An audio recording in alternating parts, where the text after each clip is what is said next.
BZ me back with another video, another Jasmine Crockett. She's going crazy on YouTube right now with all these videos, y'all.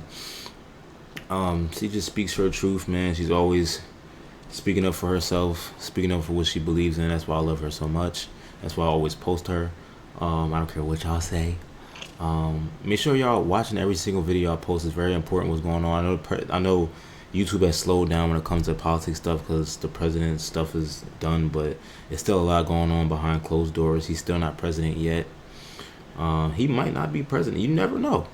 You know what I'm saying? Or he might be president. It might go more. It might go perfect in him being president. We just don't know. We just gotta stay in tuned. So let's talk. I mean, let's see what Miss Jasmine Crockett is talking about. Well, my freaking cat right here keep bothering me. Sources telling CNN that Hunter Biden would not have ever agreed to plead guilty without the expectation of clemency from his father. Now, the White House claims the final decision was reached only this weekend. But saying one thing and doing another is why a lot of Americans say they're fed up with Washington, D.C., period. Something that Democratic Senator Tim Kaine was quick to point out. He didn't need to tell the American public, I will not do this. And he did. And when you made a promise, you got to keep it. I wonder if the senators holding for both Democrats and Republicans. I want to bring in Democratic Congresswoman Jasmine Crockett from Texas. She serves in the House Oversight Committee. Glad to have you here, Congresswoman. I'm eager to get your take on this because, look, I mean, you have actually congratulated President Biden. Yeah. You seem to be, at least publicly, in the minority among Democrats in the House. Why do you think you are in the minority here, and is it sincere? First of all, it is sincere. And, you know, I can't say why my colleagues are acting the way that they are. I can say that the American people are tired of us bringing a butter knife to a real fight, a real war. And Ooh, bringing a butter knife to a real war. Ooh, I've never heard that one. Okay, let's see what she's talking about. That's tough. The reality is that, you know, a lot of my colleagues, even if they are lawyers, they've never practiced law. They've never actually been in a courtroom, something that you've done before. And Laura, you and I haven't rehearsed this, and I'm not supposed to do this because, you know, we're never supposed to ask a question you don't know the answer to. But chances are, I'm going to go out on a limb and say you've never prosecuted anyone who was a drug addict and they filled out an application to get a gun before. Correct. Okay. All right. So in my experience, because I did practice criminal defense for almost 20 years, both in state courts as well as federal courts, I've never seen a case like this before. So, you know, when we look at this, and as somebody who serves on oversight, I saw it up close and personal. Listen, this was gamesmanship. They were going after his only son so that they could try to get at him. This was all about politics. And at the end of the day, when the president said that he had no intentions of pardoning his son, I absolutely believe that he believed that in that moment. Well, why would he have done that, Congressman? I mean, in the grand scheme of things, as he wrote out in that statement, for the reasons you've suggested, these charges alone, the accusations alone, normally would not have given way to a trial. No. But Biden surely would have known. He himself, by the way, was a defense attorney for a time in his earlier career. He himself would have known how this all worked, so to speak. Why wouldn't he have given himself some room to even equivocate? Why would he have said so definitively if that might have been in the future? I can't tell you why he did it. I can tell you that at the time that he said it, though, he was, number one, the Democratic nominee to go after a second term.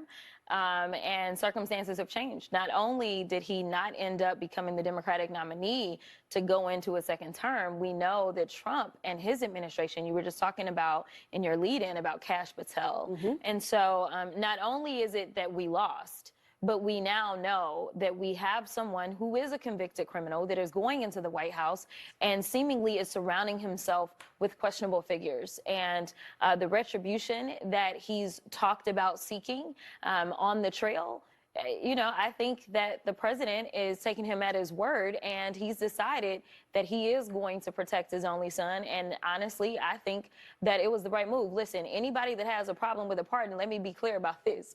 The only way you get a pardon is if you've been in trouble in some way. And so, you know, at the end of the day, there are really bad folk that Trump decided that he would pardon when he was going through his first presidential when he served in his first presidency. Listen, at the end of the day, I need people to really recognize that we are living in some different times. And I applaud the president because the American people have been so upset with Democrats not fighting back and not fighting with the same tools that the Republicans have been fighting with. And we know that the Supreme Court has done what? Given immunity. His own lawyers argued to the Supreme Court that he should be allowed to have SEAL Team 6 go out and kill somebody. So well, they have given some, they have said that there is some form for official conduct and acts. Really quickly, though, Democrats have been accused of seeking the moral high ground, even at their own expense. Are we seeing a shift now where Democrats are no longer bringing that sort of butter knife and are just going to say, listen, we're going to fight in the way that perhaps they expect Republicans to? I don't see the shift. You just said I'm in the minority. But my question was about you being sincere. It wasn't whether you were sincere. But are there others behind closed doors who actually feel just like you do and are saying in front of cameras, this is unbelievable, I can't imagine this ever happening? No, I think that others that feel the way that I feel, they're actually quiet. I think the ones that are out front saying what they're saying, they really believe what they're saying. Why are they quiet? You know, everybody comes from different districts. So a lot of people are always concerned about how will my district take this. But for me, listen, I'm fearless. At the end of the day, I do believe in democracy. If my district ever feels as if I'm not representing an authentic voice for them, then they will vote me out. But one thing I can't do is not be myself. I see. Congresswoman Jasmine Crockett, always a pleasure. Okay, I see. She was talking about the Democrats, which she is a Democrat, bringing a butter knife to the fights, bro. Like, she can't help but be herself and be outspoken and stick up for herself and what she believes in. And she said it's people that feels the same about most of the situations, about most of the situations, but they won't speak out. And she said, look, people just grew up different. People came from different districts, you know what I'm saying? Everybody's not Jasmine Crockett to where they gonna speak out on what they believe in. She said, it don't matter if they let me go or not. Shoot, I can't help but speak out on what I believe in and how I feel, and I really do respect that. That's a person you can actually trust. She might be too straightforward sometimes, maybe, but shout out to Miss Jasmine Crockett, man. I gotta see if I'm at 8 minutes, man. I gotta be at 8 minutes when you're on YouTube. Where we at? Where the hell is the thing at? 7 minutes and 45 seconds. Yeah, but so make sure y'all like, comment, subscribe. It will be more Jasmine videos. There will be more politics videos in general. I do have like 17 channels, I swear.